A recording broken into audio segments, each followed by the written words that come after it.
Tai norėčiau pasakyti dėl 5 procentų pirmiausia, tai yra visai kitoks mokestis nei 15 procentų.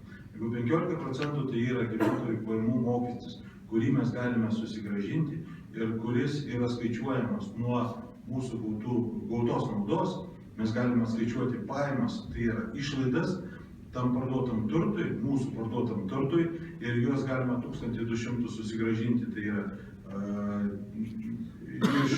už parduotą turtą per metus, tai eurais bus kita suma, tai 5 procentai yra mokestis apyvartos. Jeigu mes samdom rangovus, jeigu mes vežam medieną, mes atliekam bet kokį darbą ir sumokam PVM, tai PVM taip pat apmokestinamas 5 procentais.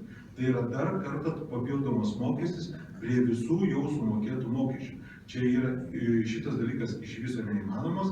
Iš esmės šitą reikia šnekėti ir čia yra pats didžiausias motyvas. Dabar dėl tų lėšų, kurios yra surinkamos keliams, 5 procentai tai didelės ar nedidelės lėšos, bet galiu pasakyti, kad labai priklauso nuo to, kas tose komisijose ir dalyvaus. Tai bus miško savininkų asociacijų atstovai, tai bus savivaldybių atstovai. Mes deleguojam iš Anykščių rajono savivaldybės vieną asmenį, kuris prižiūri vietinius kelius ir deleguosim į 2 urėdijas, nes, žinot, urėdijų ribos nesutampa su rajono ribomis. Pirmiausia, tai Anykščių urėdija ir Kupiškio urėdija.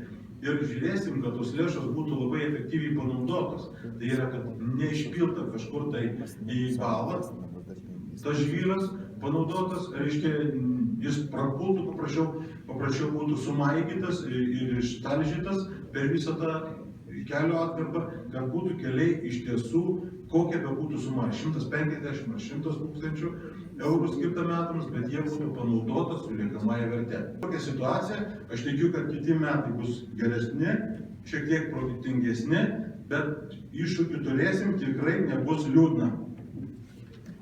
Tai ačiū labai.